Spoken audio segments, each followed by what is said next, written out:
Thanks for watching. We appreciate you. Please, please subscribe.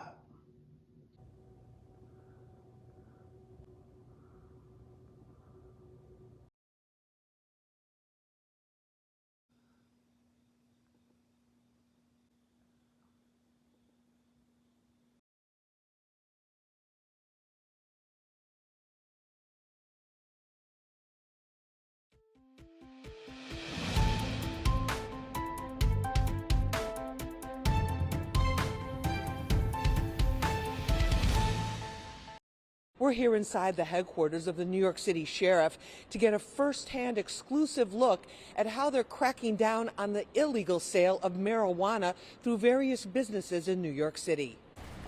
New York City Deputy Sheriff Jose Marzan gears up and joins the convoy as we go to 86th Street in Bay Ridge, Brooklyn.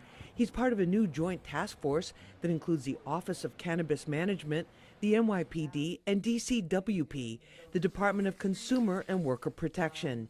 New York City Sheriff Anthony Miranda tells me his department has gone after illegal, untaxed cigarettes for more than 25 years, but they now have a new duty, enforcing the laws that ban the sale of flavored vape products and marijuana in the hundreds of smoke shops now found in every borough. Now they're doing inspections from behind the scene. They're identifying the person as the owner. Now they identify the illegal vape products, checking their licenses.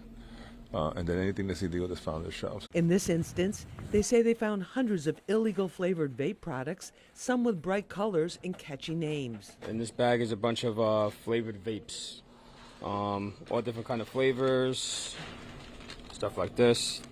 They're not supposed to have. New York City law prohibits their sale. They were confiscated. They also found that regular cigarettes being sold were counterfeit and did not have the required tax seal, so they were confiscated too, adding to the penalties and fines the store owner could face, up to tens of thousands of dollars. Why are they checking all the licenses here? Again, this is part of our normal inspections. You see signs that says they have cigarettes for sale. They have to be licensed, and they have to make sure they're not counterfeit as well.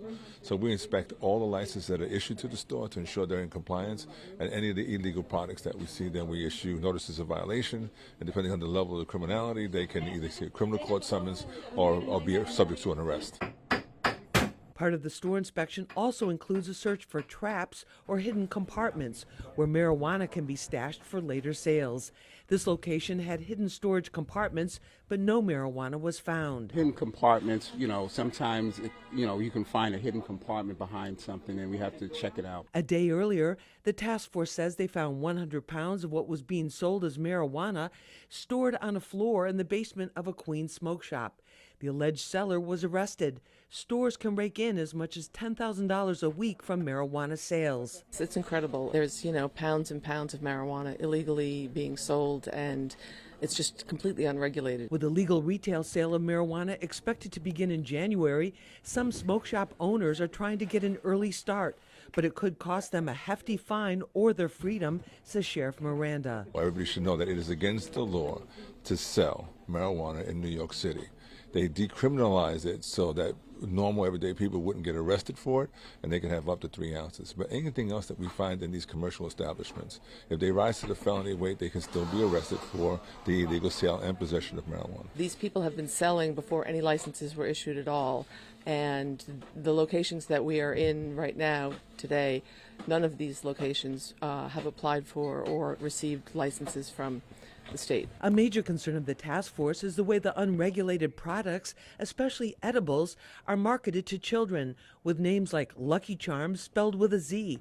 At a Fort Hamilton Parkway store, we saw individual marijuana cigarettes in a prescription bottle, a big candy jar full of small bags of marijuana, and products claiming to contain THC and lots of snack bags. The sheriffs tell us that these snack bags, which contain brand names familiar to children, actually contain what are believed to be edibles, including a fake stamp of safety from the state of California. The packaging that we're seeing especially with the THC edibles is really, really concerning because they're obviously geared to market towards children, and there's no regulation as to what's in these products. And, edibles are never meant to be marketed towards children, to be in colorful packages that mimic legitimate products. Sheriff Miranda says this type of action is part of a holistic approach towards dealing with public health and crime issues. He says the ultimate goal is the safety of the community, especially the children. In Bay Ridge, I'm Lisa Evers, Fox 5 News.